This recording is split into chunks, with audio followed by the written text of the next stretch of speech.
प्रधानमंत्री मोदी की लीडरशिप के बारे में आपकी क्या राय है?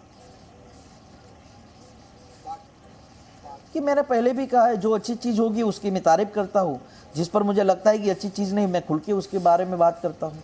जब राम मंदिर की बात आई तो हमने तारीफ की थी, 370 की बात हो तारीफ की थी, जीएसटी का मुद्दा हमने तारीफ की है, जो सही चीज़ है उस पर हमने खुल के तारीफ की है। अभी बीच में मान ली सेना भर्ती का मुद्दा चल रहा है तो हमने कहा कि सेना में युवाओं की भर्ती होनी चाहिए, उस पर हम प्रधानमंत्री से लगातार बोलते रहते, कहते रहते अपनी ट्वीट के जरिए, फेसबुक के जरिए कि प्रधानमंत्री जी को सेना भर्ती को लेकर खुल कर स्टैंड क्लियर कर देना चाहिए और देश की सेना में नौजवानों की भर्ती, क्योंकि बहुत सालों से बेचारे मेहनत कर रहे हैं, तो हमने खुल के कहा कि इस मामले में बातचीत होनी चाहिए। फिर ये नहीं है कि हमने सही कोई चीज़ की तारीफ कर दी तो हम फिर बीजेपी के हो गए।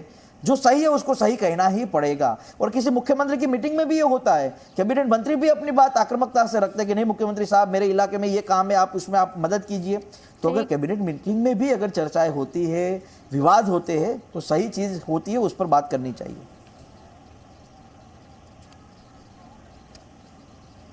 अच्छा, थोड़ी देर पहले आपने केसेस का जिक्र किया था। दरअसल कांग्रेस पार्टी के नेता ये कह रहे हैं, जब आप बीजेपी के खिलाफ बोल रहे थे तो आप पर एक के बाद एक केस लगाया जा रहा था, आप पर अब बीजेपी ने केसेस हटाने शुरू कर दिए और आपने भी बीजेपी के खिलाफ बोलना बंद कर दिया।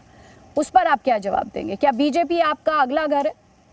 अरे मैं सत्ता के सामने आंदोलन करके खड़ा हुआ था। स्वाभाविक है कि सत्ता के सामने हम लड़े, सत्ता उस लड़ाई में कहीं ना कहीं अपनी जगह देखती होगी। हम पर आंदोलन पर केस किए, मैं जेल में गया, मुझ पर सजा दी गई। कांग्रेस में आया तब भी मैंने कांग्रेस के हितों के लिए खूब ईमानदारी से काम किया।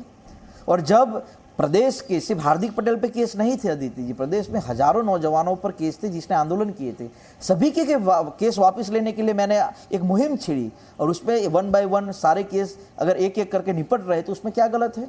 जो नौजवान लोगों के हितों के लिए आंदोलन करते हो और वो बाद में बेचारे पछताए, वो बाद में कोर्ट के धक्के खाए, तो ऐसा नहीं होना चाहिए। क्योंकि सब जो केस लगे थे वो किसी बलात्कार या मर्डर के केस नहीं हो, वो रैली के केस होते हैं, वो आपको बिना परमिशन सभा करने के केस होते हैं, और ऐसे केस तो वापस होने ही चाहिए। और बीजेपी आरोप लगा देती है हर किसी पर। जब उनको छोड़ के कांग्रेस हर किसी पर सिर्फ आरोप लगा सकती है कि ये आज छोड़ रहा है तो ये इसलिए छोड़ रहा है। अरे नहीं, आप तो कभी चिंता कीजिए कि आपको छोड़ के लोग क्यों जा रहे हैं। और बात रही बीजेपी की, तो अभी ऐसा कुछ तय नहीं है। जिस दिन फैसला होगा डंके की चोट पे लेंगे। हमें हमारे गुजरात के अस्तित्व के लिए, हमें हमारे गुजरात के स्वाभिमान के लिए, उसके अभिमान के लिए जो भी फैसला लेना पड़ेगा वो अच्छा लेंगे, ताकि हम जनहित की सेवा कर सकें।